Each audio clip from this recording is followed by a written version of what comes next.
Padre, en verdad que para nosotros es difícil, Señor, creer en la resurrección de Jesús. Y es difícil, Señor, porque no es natural para nosotros estar convencidos de que un muerto se levante de entre los muertos. Pero precisamente, Señor, nuestra fe es una fe en lo sobrenatural. No en las cosas que vemos, sino en las cosas que no vemos. Y creemos en ti a quien no vemos, porque eres tan real, Señor, como el hecho de que estamos reunidos aquí esta mañana. Eres real y eres verdadero. Y nuestra fe, Señor, radica en la confianza de un hecho histórico que aunque no hayamos visto, conocemos como verdad. Y como leíamos ahorita, Señor, Cristo reprendió a sus discípulos por su incredulidad. Nosotros también necesitamos, Señor, reprender nuestra incredulidad para que nuestra fe radique firmemente y plenamente en lo que tu Hijo Jesús ha hecho y lo que tú has hecho al levantarlo de entre los muertos. Ayúdanos el día de hoy a tener fe, a creerlo, lo que es verdad, lo que es cierto, y estar plenamente convencidos de tal forma que haga la diferencia en nuestras vidas. Ayúdame, Señor, en lo personal a comunicar tu verdad. Señor, estas cosas, estas últimas semanas, es un verdadero reto, Señor, hablar de cosas que son sublimes y a la misma vez, Señor, tan incomprensibles para nuestra limitada capacidad. Pero con la ayuda de tu Espíritu Santo, estas cosas pueden ser reveladas a nuestro corazón, a nuestra mente, de tal forma que queden afirmadas ahí para siempre. Ayúdame a poder exponer tu verdad correctamente. Te pedimos esto para tu gloria, en el nombre de Jesús resucitado y exaltado. Amén.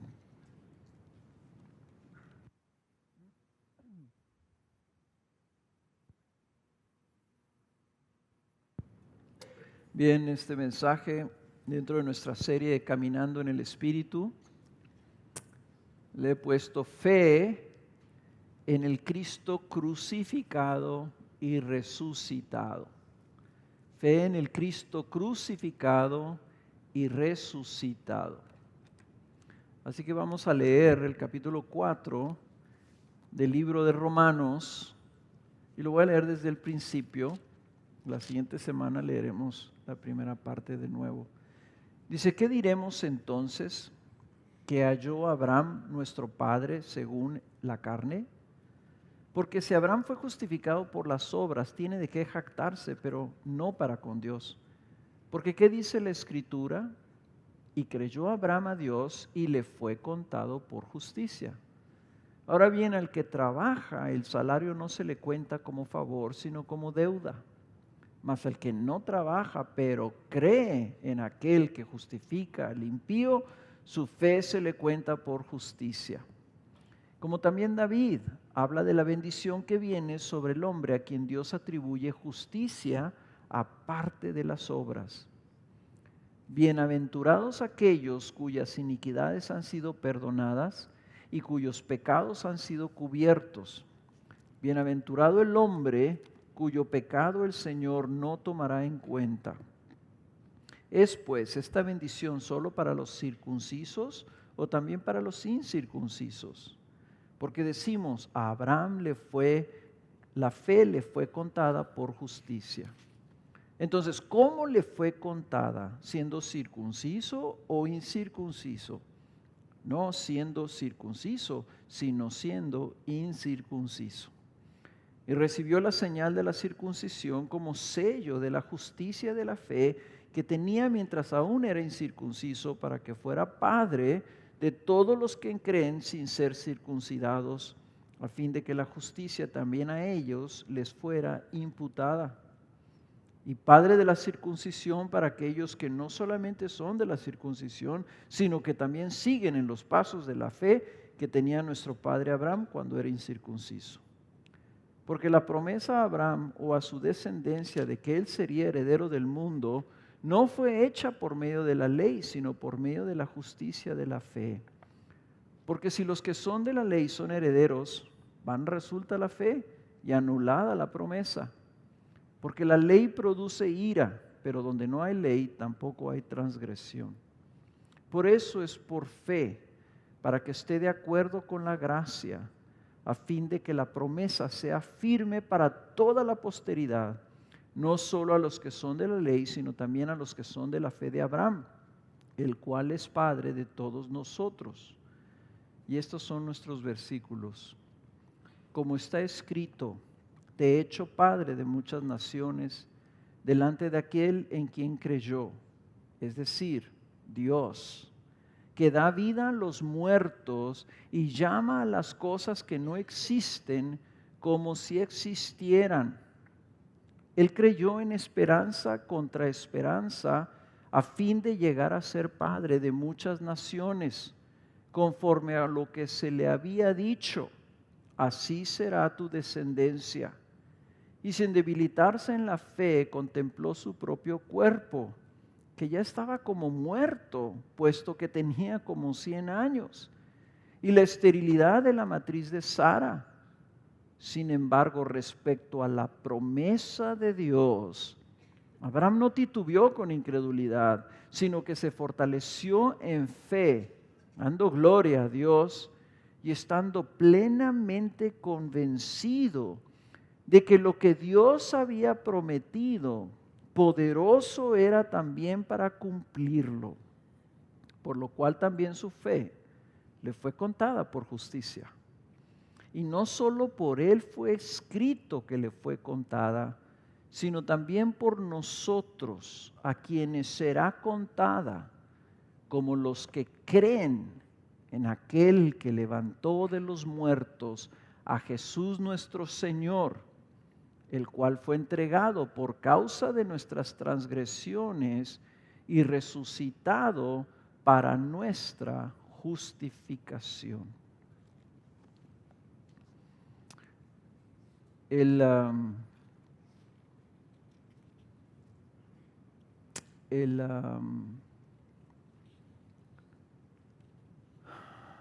La semana pasada estuvimos terminando de hablar sobre la justificación por fe en el capítulo 3. Y es una justificación que es posible por medio de la obra propiciatoria de Cristo. Y estuvimos viendo lo que eso significa, que Cristo es suficiente para justificar, pues suficiente porque su sacrificio fue suficiente. Fue satisfactorio, llenó en pleno la demanda que había en nuestra contra, de tal forma que, como se describe, el propiciatorio cubrió nuestros pecados. Su sangre fue entonces lo que hace posible que nosotros seamos perdonados. Pero termina el capítulo 3 y la siguiente semana vamos a repetir la última parte del capítulo 3, hablando de que la justificación siempre es por fe, de que se tiene que creer que lo que hizo Jesús es suficiente. Ahora, la pregunta entonces es: ¿cómo se ve esa fe? ¿Qué tipo de fe es? ¿Cómo es esa fe salvadora? Y eso es lo que concierne nuestro mensaje de hoy, que viene una ilustración por medio del ejemplo de Abraham, que está parte del argumento que hace Pablo para convencer a los judíos que se gloriaban, que como ellos eran judíos, ellos tenían acceso a la salvación. Y Pablo les está diciendo: no, sino que así la salvación en el Antiguo Testamento y la salvación en el Nuevo Testamento es por gracia y se tiene que recibir por fe. Pero Él está usando a Abraham entonces para enseñarnos cómo es esa fe, qué es esa fe y luego cómo se puede desarrollar esa fe. ¿Qué necesita estar en nuestras vidas para que podamos tener esa fe en el Cristo crucificado, en nuestro lugar y en el Dios que levantó a Cristo de entre los muertos? Entonces, veamos nosotros, ahí en el versículo 17 nos habla de la fe de Abraham en operación. Una fe que justifica y se le acredita a él como justicia. Pero ahí en el versículo 17 vienen dos cosas que se nos dice en dónde radicaba la fe de Abraham. Y ahí vamos a empezar. La fe de Abraham es en un Dios creador que da vida. La fe de Abraham es en un Dios creador que da vida. Y veamos cuáles son esas dos cosas que Abraham dice o que Pablo nos dice que era en donde estaba radicada la fe de Abraham. Y dice el versículo 17, te he hecho padre de muchas naciones. Eso es la promesa. Pero está escrita aquí ya cuando Abraham aun cuando Abraham no había tenido hijos. Y ya Dios está diciendo, te he hecho. Todavía no sucedía, pero ya para Dios ya estaba hecho. Delante de aquel en quien creyó, es decir, Dios. Entonces Abraham está teniendo una fe delante de Dios y estas son las dos cosas que él cree acerca de Dios. Que Dios da vida a los muertos y llama a las cosas que no existen como si existieran. O sea, la fe de Abraham estaba ubicada en estas dos cosas, en un Dios que da vida a los muertos y llama las cosas que no existen como si existieran. Las cosas que no son como si lo fueran. Le está diciendo a Abraham, tú eres y te he hecho padre de todas las naciones, de muchas naciones. Pero hay un problema, ¿verdad? Se le está dando una promesa a Abraham que es muy difícil de creer para Abraham. O sea, le estaba siendo prometido que él sería el padre de una nación cuyos descendientes no podían ser contados, así como las estrellas del cielo no se pueden contar. Le estaba diciendo que él iba a ser el padre de muchas naciones, no nomás la nación de Israel, sino de muchas naciones. Y como dice el versículo 16, sería padre aún de todos nosotros. Aquí está hablando, Pablo está escribiendo esto miles de años después de Abraham. Y sin embargo está diciendo, ¿verdad?, que sería el padre de todos nosotros, incluyéndonos nosotros, 2000 años después, que Pablo lo escribe, 2000 años después que existió Abraham.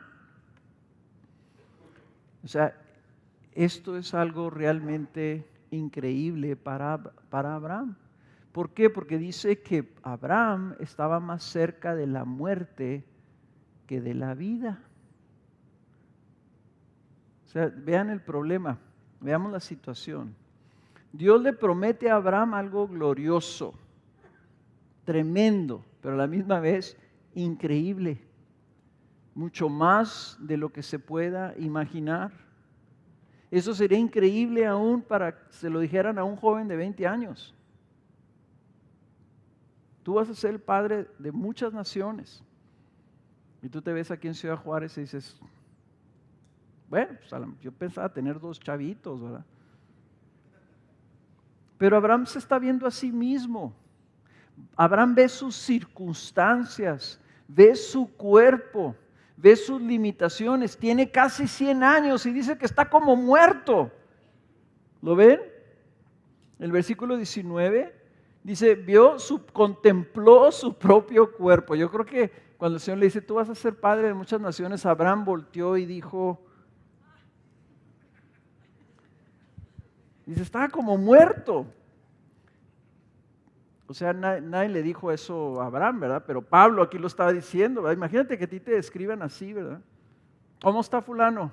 Está como muerto ya. Sí decimos, está más para allá que para acá. Pues eso es como estaba él, ¿verdad? Puesto que tenía como 100 años. Y luego ve a su mujer. Dice que tiene como 90 la mujer, pero ha sido 90 años de esterilidad. Y Abraham contempla esto. O sea, vean ustedes aquí que Abraham no está cegado a la realidad. Él está viendo la realidad de sus circunstancias, de sus limitaciones, de lo que no tiene, de lo que no ha podido hacer. La fe no significa que negamos la realidad o que cerramos los ojos de la razón. La fe es precisamente en base a la realidad, a pesar de la realidad, conscientes de las circunstancias de nuestra vida, no engañándonos a nosotros mismos. Entonces, si Abraham hubiera tenido 20 años cuando Dios le da esa promesa, a lo mejor dice Abraham, pues sí, yo veo a mi esposa, está jovencita, yo creo que sí podemos empezar aquí, vamos teniendo unos 20, 30 chavos. Y no hubiera sido necesaria la fe. Pero Dios le dice esta promesa cuando tiene como 100 años, cuando está como muerta, precisamente para que sea necesaria la fe, para que le pueda ser contada a Abraham como justicia. Dios estaba haciendo una obra con el hombre que iba a iniciar, que había escogido él para que fuera el padre de su pueblo y padre de todos nosotros. Abraham viene siendo el padre de todos los creyentes. Eso es lo que está diciendo Pablo, porque fue el primero que le creyó a Dios esta promesa.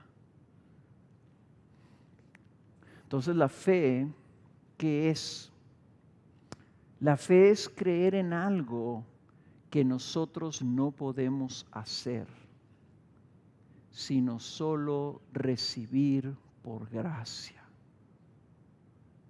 La fe es creer en algo que nosotros no podemos hacer, sino solo recibir por gracia. En este caso, para Abraham, la fe es creer en algo que se nos promete dar. La fe es creer en algo que se nos promete dar.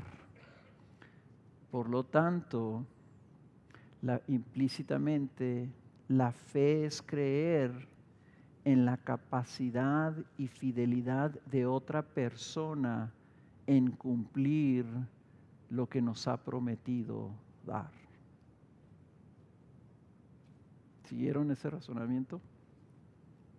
La fe es creer en algo que nosotros no podemos hacer, sino solo recibir por gracia. Es creer en algo que se nos promete dar.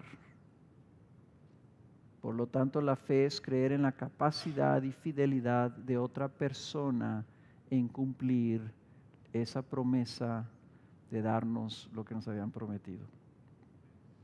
En otras palabras, la fe tiene que estar basada en la gracia de la otra persona, de la persona que promete, no en nuestra capacidad. No necesitas fe para tú hacer lo que puedes hacer. O sea, yo no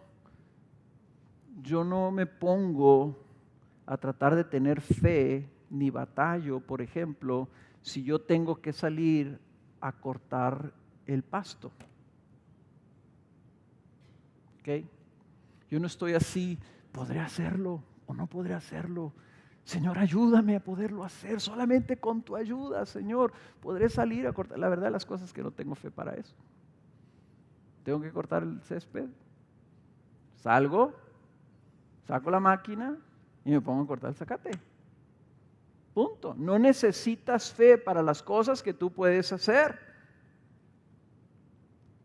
Pero para las cosas que no puedes hacer, se requiere fe. Pero entonces, para que sea razonable cuando no puedes hacer algo, cuando no tienes lo que se te está diciendo que tú necesitas, la fe necesita estar enfocada no en una fantasía, no en una mentalidad, en una mentalización. Como te dice, tú piensas que sí vas a poder y vas a poder hacerlo. Hermanos, eso es magia. Eso es querer nosotros. Y hay libros escritos sobre esta cosa. Tú convéncete que puedes. Tú di las cosas positivas y verás que se hacen realidad. Y entonces se para la gente delante de un espejo y empieza a decir, tú eres un éxito, tú eres el más hermoso, tú eres poderoso, tú todo lo puedes, tú tienes victoria, tú tendrás esto, convéncete de eso. Y estás haciendo la fe y entonces vas a ver, se va a hacer realidad. Eso es fantasía. Eso es mentirte. Eso es tratar de autoengañarte al punto, ¿verdad? Y luego les digo que esto viene desde décadas, ¿verdad? Con el pensamiento positivo. Yo no estoy diciendo que siempre que debes de andar así todo deprimido y pensando que eres lo peor y que no sirves para nada, no. Pero que seas realista y que tengas tu fe no en tu propia capacidad, sino en las promesas de Dios y en la capacidad que tiene Dios de darte por gracia lo que tú no puedes hacer.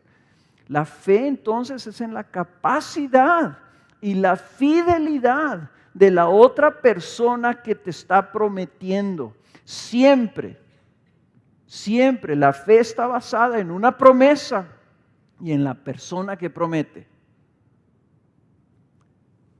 Si viene una persona que viene contigo y te pide prestado dinero y te dice, te prometo que te voy a pagar la siguiente semana, pero tú sabes que esa persona le debe a todo mundo, que nunca le ha pagado a nadie, que no tiene trabajo, ¿verdad? Y entonces tú dices, ok, le creo a esta persona o no, está bien sincera. Pero si te está prometiendo algo, la pregunta es, ¿tienes tu fe en la capacidad y en la fidelidad de esa persona para pagarte y cumplirte? Yo no estoy diciendo que no le prestes, pero tal vez el préstamo más bien es una ofrenda. ¿Ya? Como cuando tu hijo te dice, papá, préstame 100 pesos, ¿no?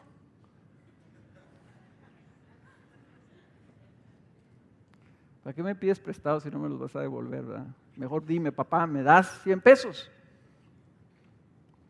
No lo digo por mis hijos, ¿ok? En otras palabras, ahí te das cuenta tú, ¿verdad? Que la promesa, la fe que tú tienes, el creer depende de la capacidad y de la fidelidad de la otra persona. Entonces, si tú empiezas a ver la fe así, no se vuelve tan difícil entender qué es la fe bíblica. Aquí Pablo nos está diciendo por medio de lo que dice de Abraham. Y entonces, ¿en quién tenía fe Abraham? Abraham tenía fe en un Dios que llama las cosas que no son como si fueran, que llama las cosas que no existen como si existieran, que si está diciendo, ya te hice el padre de muchas naciones, hoy no existe eso, pero Dios ya lo está declarando como si fuera. Entonces él dice en el versículo 18 que creyó en esperanza contra esperanza. O sea que a pesar de que ya no había esperanza de que sucediera, él tuvo esperanza de que iba a suceder. No había esperanza humana, pero podía tener esperanza en aquel que puede llamar las cosas que no son como si lo fueran.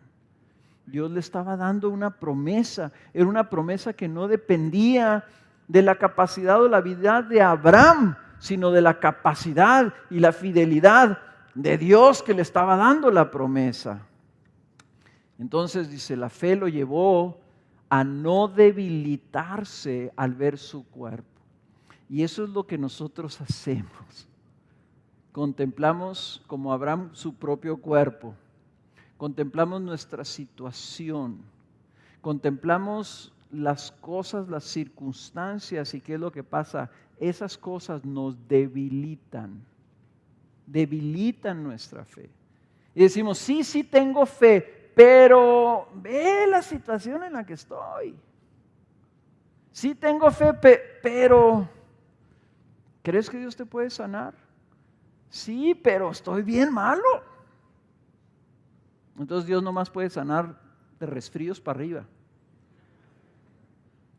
¿Verdad? O si tengo fe cuando ya me dicen, estás desahuciado, ya no te podemos hacer nada, ya no hay medicamento para ti, te vas a morir en 3 meses. Entonces, sí, Señor, tengo mucha fe que me puedes tú sanar, pues porque ya no tienes ninguna ayuda. Pues es que a veces batallamos, ¿verdad? Como una cosa tan sencilla como pedirle a Dios que nos sane, porque tenemos más fe en las circunstancias, en la confianza de un medicamento, que fe en aquel que es más que capaz de sanarnos. ¿Ven? Cuando nuestra confianza está puesta en otras cosas, nuestra fe se debilita cuando tenemos circunstancias y limitaciones, ¿verdad?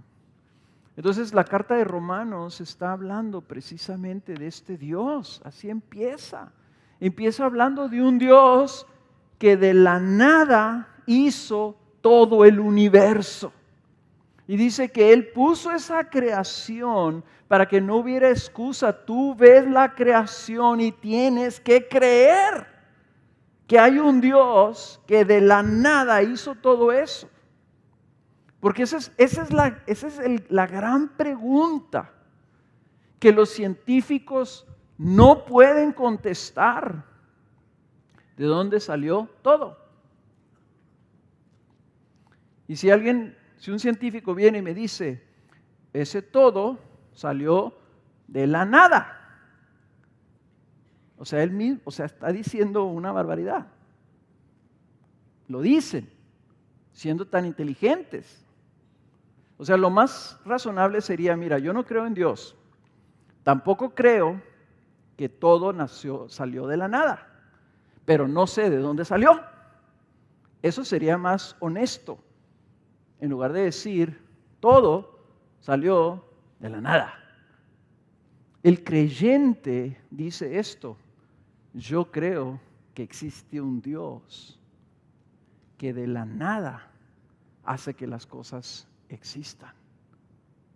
O sea, pero hay un Dios que lo provoca, que lo produce, que lo genera. Eso es por el que el hombre no tiene excusa, porque viendo la creación, viendo la maravilla del ser humano, del cuerpo humano, las maravillas de las flores y la naturaleza creada, de los insectos, de la variedad de animales, de la variedad de peces, de los cielos, de las estrellas y todas estas cosas que no se pueden medir, no se pueden contar, no se pueden entender. Dices, algo tuvo que hacer esto. Dice, pero el problema del hombre es que ve eso y dice, no, nosotros vamos a creer en la nada y vamos a negar que hay un Dios, tal forma que no lo reconocemos, como dice Romanos 1, ni le damos las gracias. Y entonces Dios los entrega a su necedad y vemos nosotros las consecuencias y vemos el hombre degenerándose y cayendo de mal en peor, ¿verdad? Abraham pudo ver ese Dios creador y dijo, voy a creer en Él. Y dice Hebreos capítulo 11, versículo 25, versículo 19, que Abraham llegó al punto de creer que ese Dios que levantaba que daba vida a los muertos, creyó a ese punto que estuvo dispuesto a obedecer a ese Dios y sacrificar a su hijo único, a Isaac, el hijo de la promesa. Porque sí, dice Hebreos 11:19, porque tenía fe de que Dios lo podría levantar de entre los muertos. Ahora, esa es la fe de Abraham, que no titubea. Y como dice el versículo 21, donde Abraham estaba plenamente convencido de que Dios era poderoso para cumplir lo que le había prometido. Vean esa frase, versículo 21. Y estando plenamente convencido de que lo que Dios había prometido, poderoso era también para cumplirlo. Hermanos, nosotros tenemos que tener esa frase en nuestra mente. En la justificación, en la salvación, la pregunta es si tú estás plenamente convencido de que lo que Dios ha prometido hacer con tu vida es también poderoso para cumplirlo. Esa es la pregunta de la fe. Si tú quieres saber si tienes fe, tienes que preguntar, ¿estás plenamente convencido de que lo que Él ha prometido hacer contigo es poderoso para cumplirlo? ¿O piensas que tu debilidad, que tu falta de capacidad, que tu flaqueza, que tu pecado, que tu inconsistencia, que tu limitación, que tu cabeza dura, que tu cuerpo, que tu corazón terco, o sea, son más poderosos que el poder de Dios para salvarte aún a ti? O sea, hermanos, la fe es muy importante. Porque si no tenemos fe, vamos a terminar nosotros así en nuestra flaqueza y en nuestra incapacidad. Vamos a tratar y vamos a caer nosotros de salvarnos a nosotros mismos. Entonces imagínense, es como si Abraham le dijera esto a Dios: yo te voy a hacer, es más, ya te hice padre de muchas naciones. Y regresara a Abraham y le dijera a su esposa Sara: Sara, vamos a comernos una cena, o sea, rica en proteínas, muchos mariscos. Vamos a agarrar energía, puros energy drinks, ¿verdad? Y shakes de espinacas con alfalfa y cosas así. Nos vamos a fortalecer porque tenemos que tener un hijo. Y Sara pues lo ve y dice: si tú estás como muerto, viejo, ¿quieres resucitar a los muertos con cena de mariscos y licuados de alfalfa? O sea, no tenía sentido. O sea, él no cayó en eso. Él dijo: Señor, nosotros no podemos. Esto es algo que tú vas a tener que hacer por nosotros. Pero eso es lo que hace el cristiano. Nos dice el Señor: yo te voy a salvar a pesar de tus pecados. Cristo pagó en la cruz y te voy a rescatar. Y nosotros decimos: sí, yo tengo que arrepentirme de mis pecados y tengo que cambiar y tengo que dejar esto y tengo que hacer esto otro porque Cristo me va a salvar, pero yo tengo que hacer esto. Si tú lo pudieras hacer, entonces Dios no hubiera necesitado a Cristo, ya te hubiera salvado tú antes. Pero Cristo tuvo que morir. Por eso es que es tan importante que nos demos cuenta de la grandeza del sacrificio de Cristo. Porque Él murió, no murió innecesariamente. Murió porque era absolutamente necesario, porque si no muere no se salva nadie. Y sin embargo, ¿cuántos de nosotros andamos ahí batallando y andamos ahí esforzándonos en un legalismo cristiano, queriendo nosotros contribuir a nuestra salvación? Queriendo nosotros convencer a Dios que sí podemos. La Biblia te está diciendo: tú no puedes. Tú estás como Abraham, como muerto. Tienes que creer en Jesús.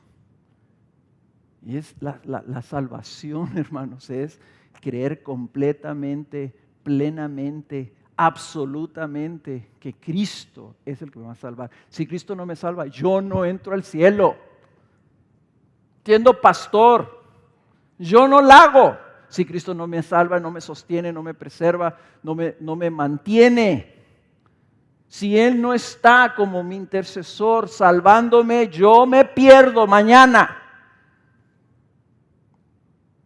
¿En quién estás confiando tú? ¿En tu esfuerzo, en tu diligencia, en tu bondad, en tus buenas obras? Eso vamos a ver la siguiente semana. Ahora, el segundo punto de mi mensaje, nomás hay, 3 puntos, pero mi segundo punto es que nosotros necesitamos tener fe en aquel que resucitó a Jesús. Veamos el versículo, y vamos a volverlo a leer, el 4:22, 23 al 25, 4:22, dice, por el cual también su fe le fue contada por justicia. Su fe agradó a Dios al punto que eso fue lo que lo justificó.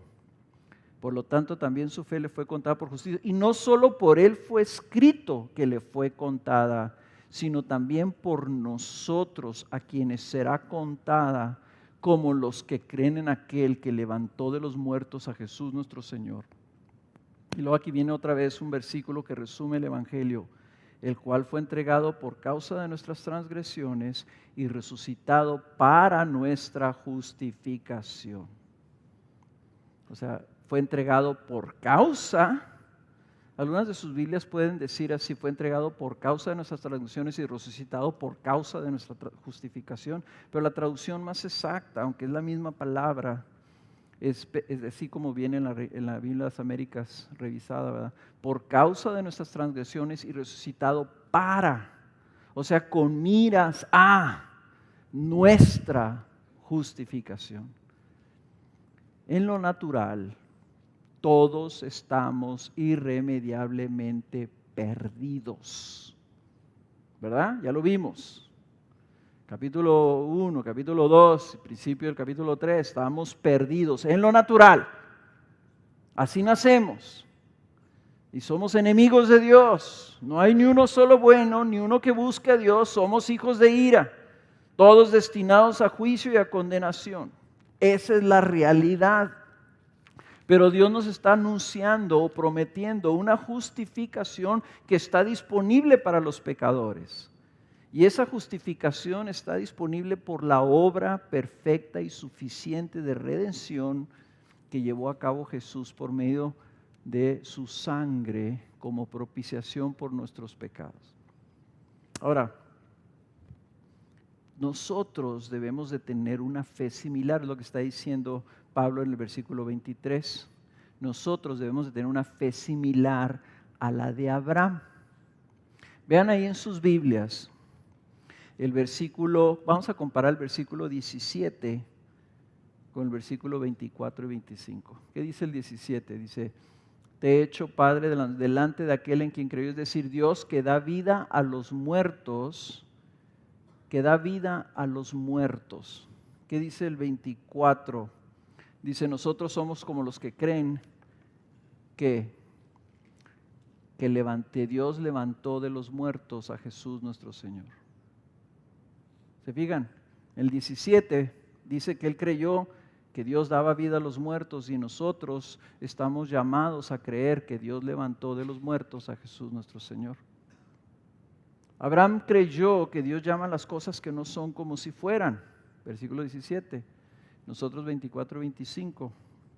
Nosotros estamos llamados a creer que este Jesús fue entregado por causa de nuestras transgresiones y resucitado por causa o para nuestra justificación.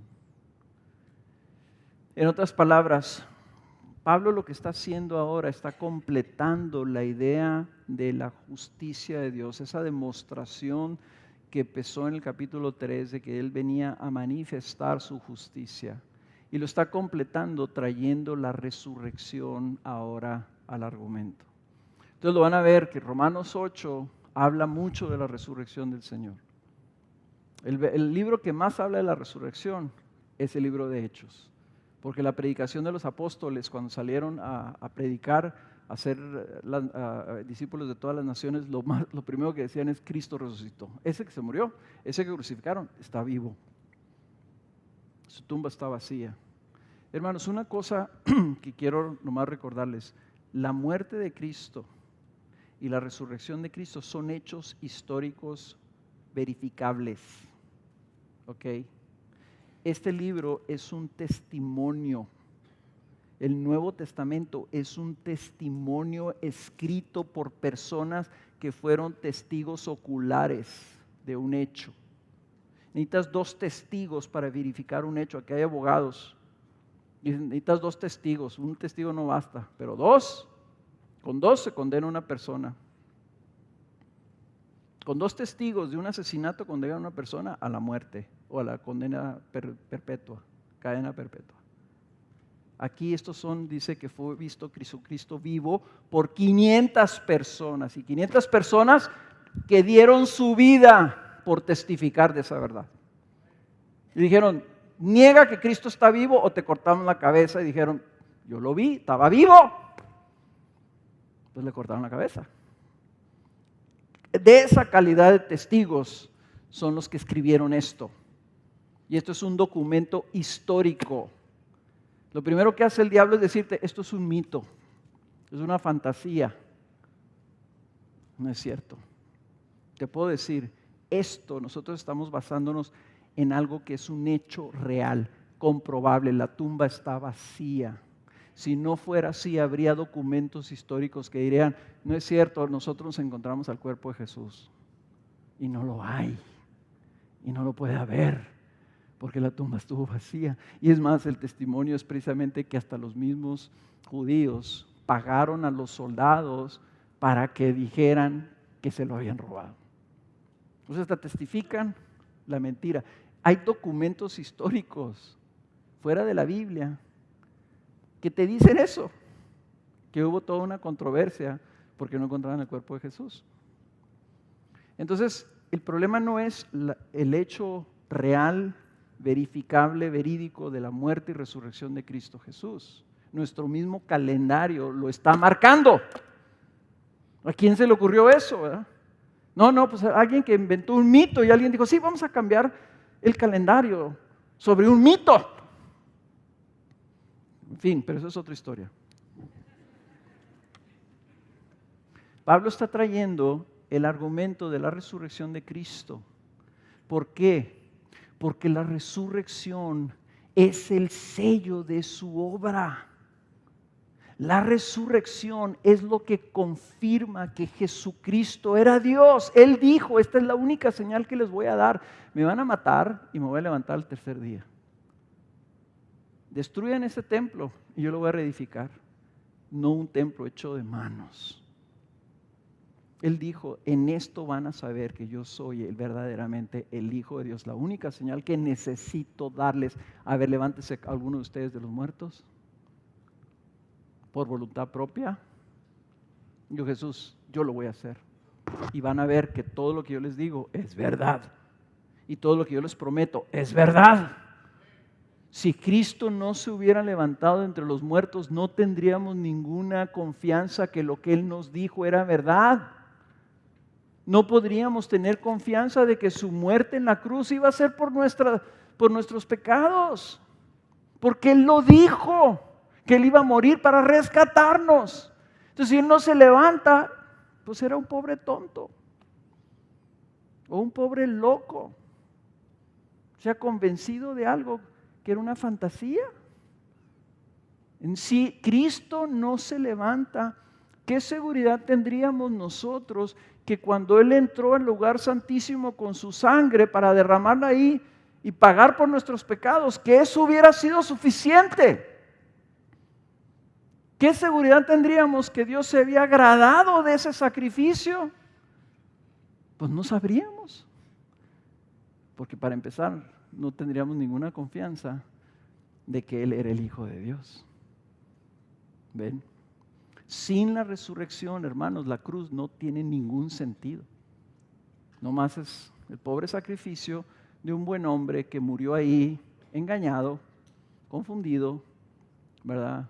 Pensando que era el Hijo de Dios, pero va a ser un esquizofrénico que oía voces y cosas así.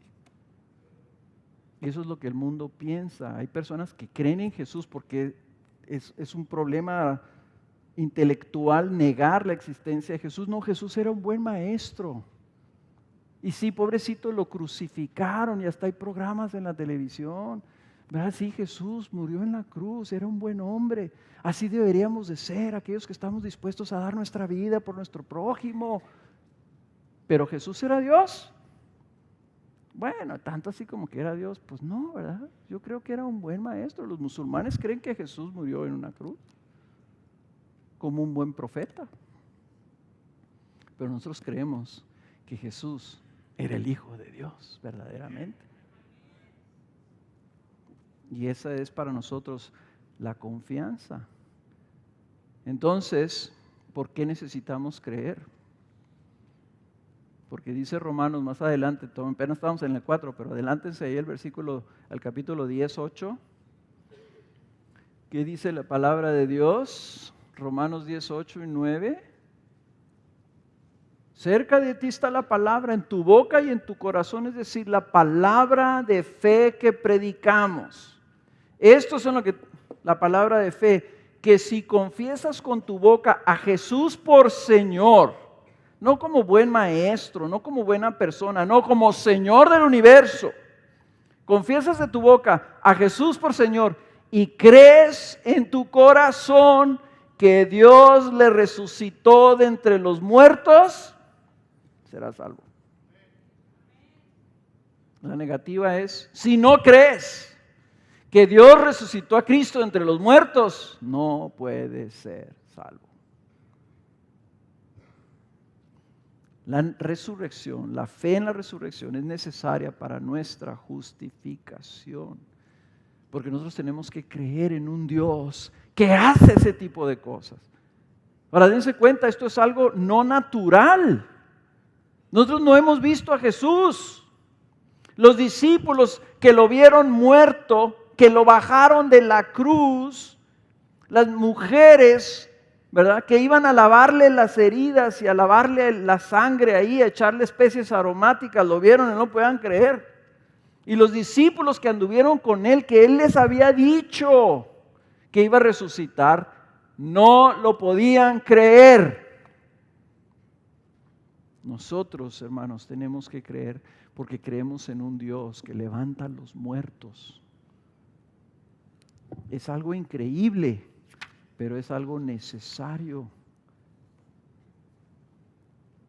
Parece sencillo, pero no lo es.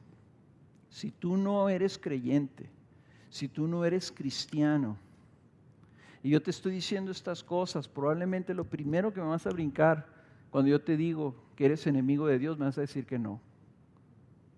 Y no lo vas a creer. Y si yo te digo, porque eres enemigo de Dios, Dios está condenándote a recibir su ira. Y probablemente tú me digas, no, yo no creo que Dios haría eso.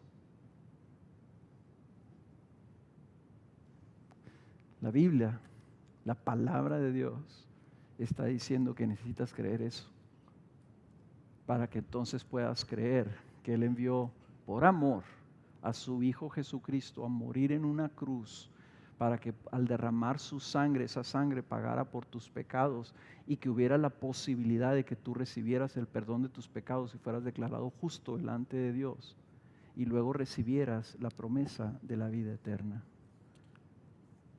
Nosotros creemos entonces, punto número 3, en un Dios que es capaz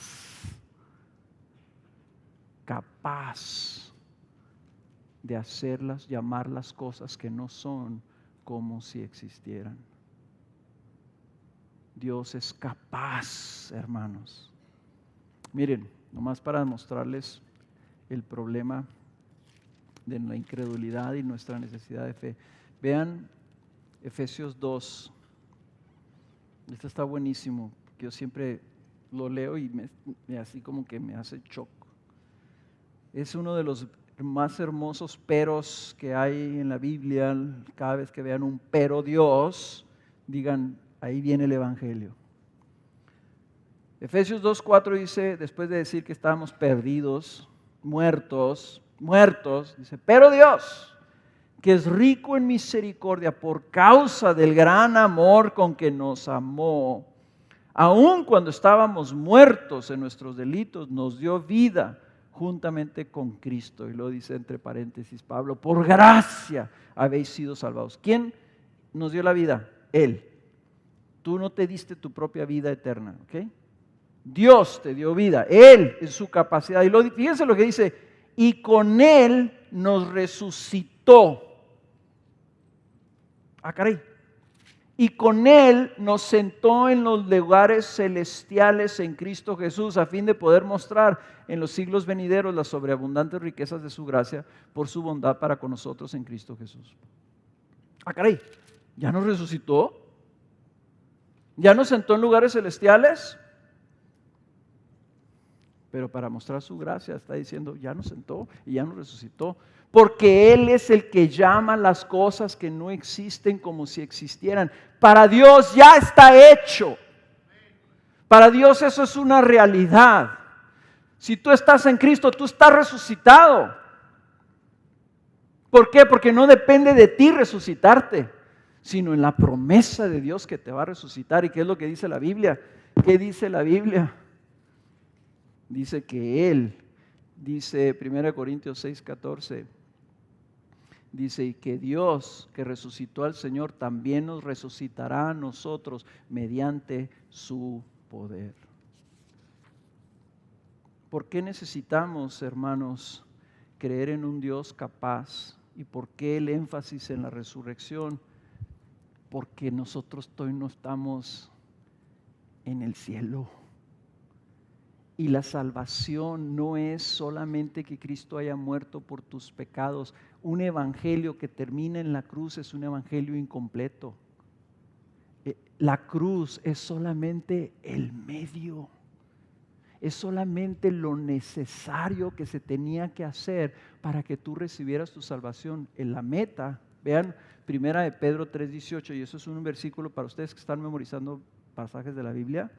1 de Pedro 3:18 es un pasaje que tú tienes que memorizar.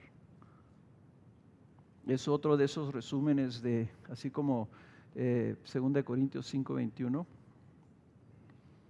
Dice, porque también Cristo murió por los pecados una sola vez, el justo por los injustos. Es lo que vimos nosotros, ¿verdad? En 2 de Corintios lo que estamos viendo, Cristo en nuestro lugar, el justo por los injustos que cantamos el viernes, divino intercambio, un intercambio ahí que hace Dios. El justo por los injustos. ¿Para qué? Para que tus pecados sean perdonados. No dice eso.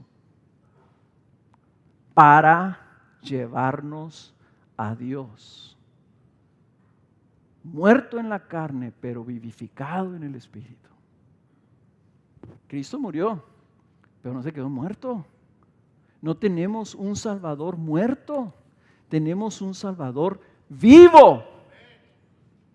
Y está vivo porque su trabajo todavía no termina. No terminó en la cruz. Fíjense lo que le estoy diciendo. El trabajo de Jesús no terminó en la cruz. Fue levantado de entre los muertos, fue exaltado hasta los cielos. Pero la capacidad de Dios no termina ahí. No va a terminar la obra de Cristo hasta que nos entregue a nosotros, al Padre. Una de las cosas que estaba pensando ahorita que estábamos cantando. Yo estaba diciendo, Señor, ¿cómo nos ves? ¿Cómo nos ves cantándote? ¿Te alegra? Nos estás viendo cómo, nos estás viendo esta bola de cristianos. Jesús, ¿estás seguro? Escogiste los correctos, porque yo aquí no veo. Como que agarraste, como esos que andan buscando perlitas de oro, como piedritas, pepitas de oro, ¿verdad? Y que agarran unos sartenzotes así como coladeras, ¿verdad? Y tierra y lodo y piedras y soquete y luego le empiezan a hacer así para ver a ver las que brillen, ¿verdad? Le echan agua para que brille. Yo creo que el Señor, yo a veces pienso, nos has de ver así pura arena, un que otro brillantito por ahí, ¿verdad? Pero todos los demás, pues tierra. Pero no es así. El Señor nos ve ya con lo que somos. Nos ve como lo que somos porque Él llama las cosas que no son todavía como si ya lo fueran. Ese es el milagro de la justificación, que estamos siendo llamados justos y nosotros nos vemos igual que antes. Nos vemos y decimos, yo todavía soy pecador, yo pequé esta mañana, sí, voy a pecar esta tarde. ¿Cómo que yo soy justo delante de Dios? Porque Él ya te está viendo vivo, levantado de entre los muertos, resucitado, sentado en los lugares celestiales y justo delante de Él. Nosotros tenemos que tener esa misma fe. ¿Y por qué la necesitamos ahorita? Fíjense lo que dice Hebreos 7:25, hermanos. Es un pasaje, les había encargado de tarea que leyeran el 9. ¿Cómo no les encargué también en la tarea del día de hoy que lean todo el 7? Pero ustedes anótenlo, si tienen tiempo esta semana de vacaciones, lean el capítulo 7 de Hebreos. Es más, lean todo Hebreos.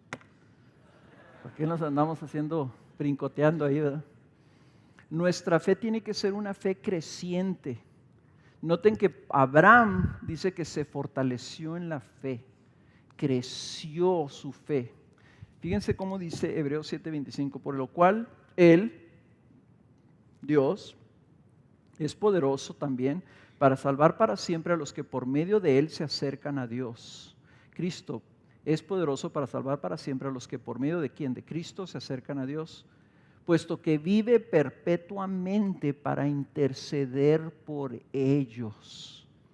Cristo vive, Cristo ya está vivo, Cristo vive ahorita, perpetuamente, continuamente, para siempre, para interceder por ellos, porque convenía que tuviéramos tal sumo sacerdote santo, inocente, inmaculado, apartado de los pecadores y exaltado más allá de los cielos. Ahí está nuestro Señor, que no necesita, como aquellos sumos sacerdotes, ofrecer sacrificios diariamente, primero por sus propios pecados y después por los pecados del pueblo, porque éste lo hizo una vez para siempre cuando se ofreció a sí mismo.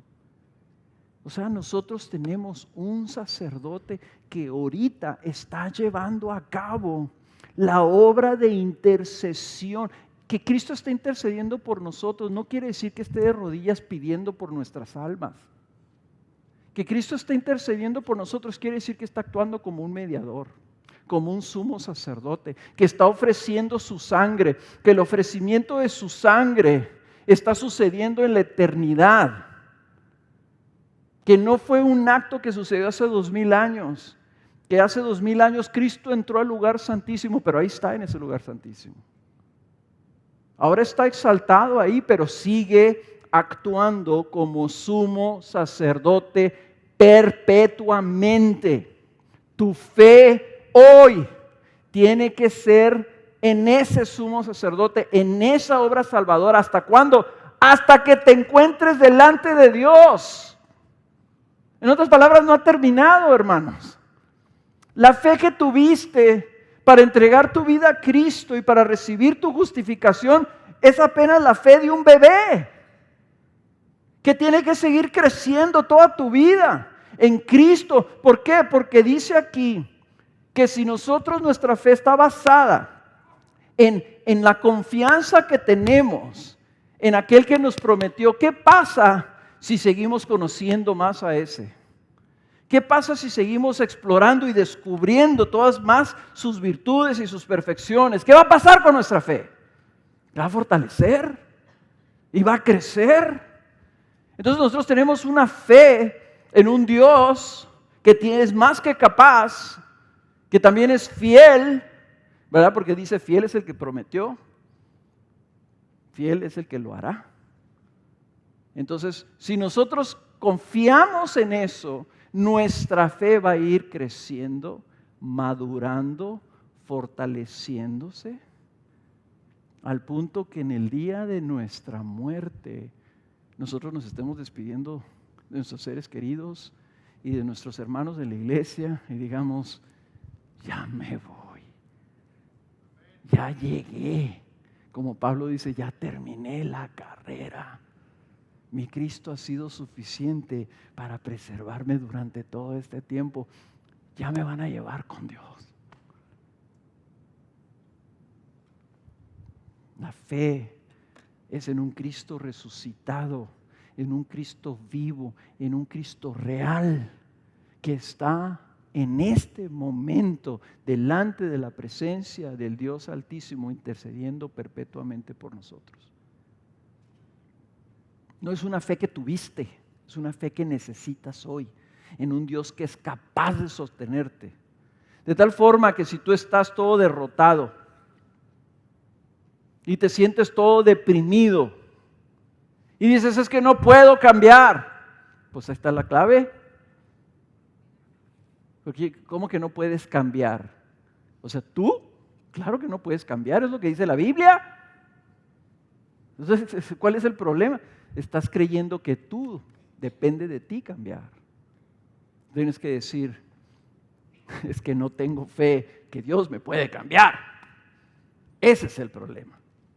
Porque de otra manera vas a estar en condenación, vas a estar en culpabilidad, en derrota, en frustración, etcétera, etcétera, etcétera.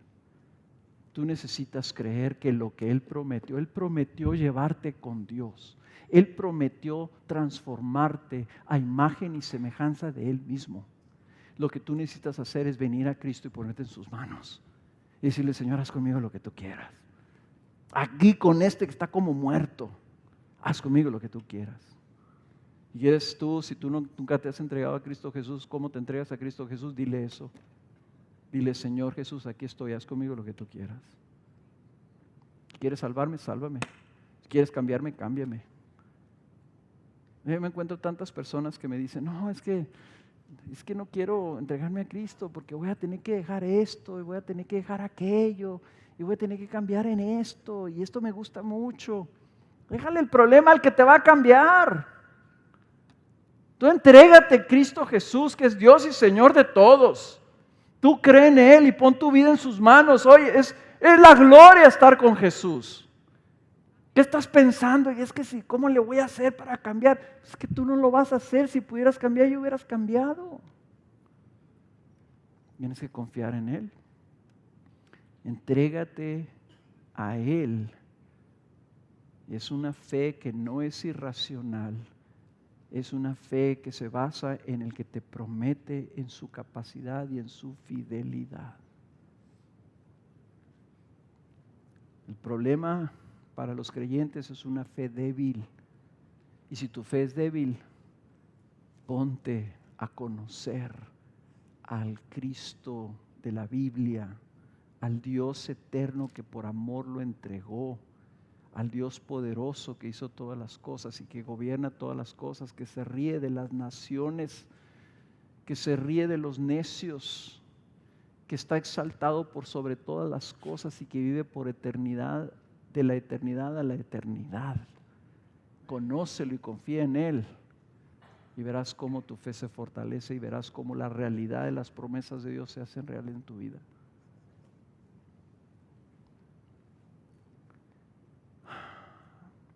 ¿Estás viviendo entonces para esa realidad o no?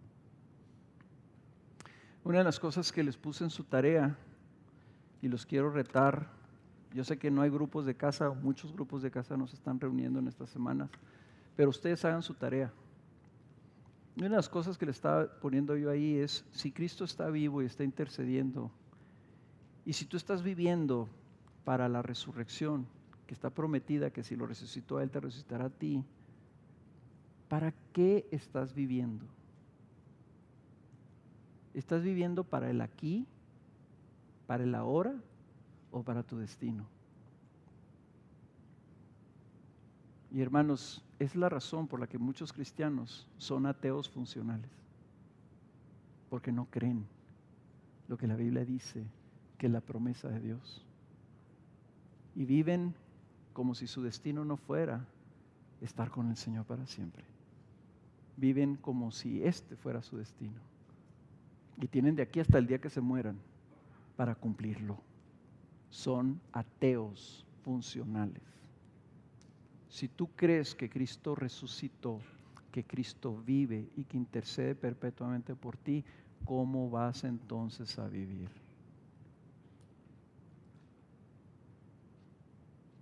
¿Vas a vivir para tu trabajo Vas a vivir para tu carro, vas a vivir para tu casa, vas a vivir para tu familia, vas a vivir para tu profesión, para tu negocio, para tu éxito. ¿Y para qué? Si estás viviendo así, no digas que crees que Cristo vino el justo por los injustos para llevarte a Dios. Porque los que creen eso viven, como dice el libro de Hebreos, el cual van a leer, ¿verdad? Todo. Dice que entonces los que creen eso viven aquí como peregrinos. Los peregrinos, hermanos, no andan comprando casas, van peregrinando hasta que llegan a su verdadera casa. La resurrección de Cristo Jesús nos debe decir, somos peregrinos. Y tenemos un sacerdote que está intercediendo por nosotros para asegurar que llegamos a donde Él nos va a llevar. Amén. Vamos a ponernos de pie.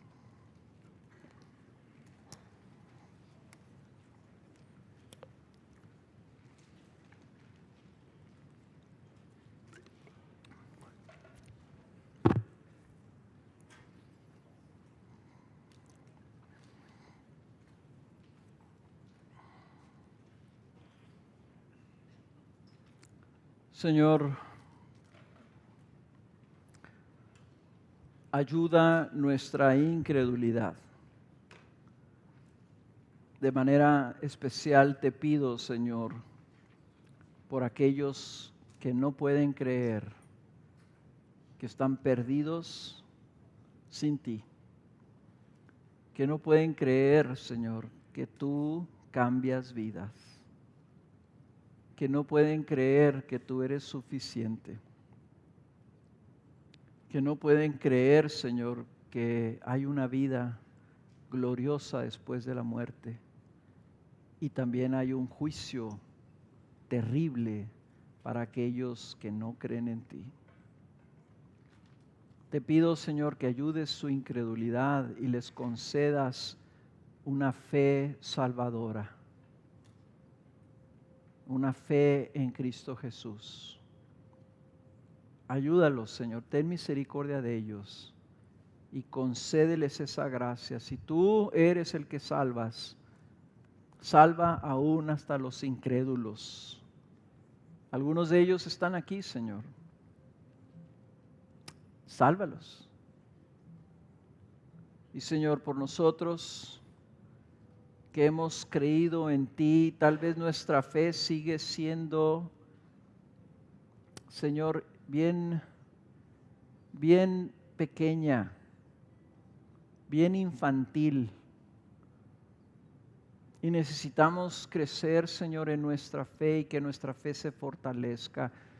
Señor, que estos pasajes que hemos escuchado, que hemos leído, que hemos meditado, nos ayuden a que nuestra fe en el Cristo exaltado, resucitado, para nuestra justificación, que nuestra fe en ese Cristo sea fortalecida. Y que sea fortalecida nuestra fe en ti, Señor, Creador del universo y dador del Salvador. Que estuviste dispuesto a entregarlo, Señor, para que nosotros fuéramos justificados. Señor, fortalece nuestra fe en ti, en tu amor, en tu fidelidad y en tu capacidad, Señor, de llevarnos hasta contigo. Padre, en este día celebramos tu poder, celebramos tu fidelidad en resucitar a Cristo. Gracias, Señor, porque la tumba está vacía y ese es el sello de nuestra justificación. Creemos en el Cristo exaltado. Gracias, Señor. Amén.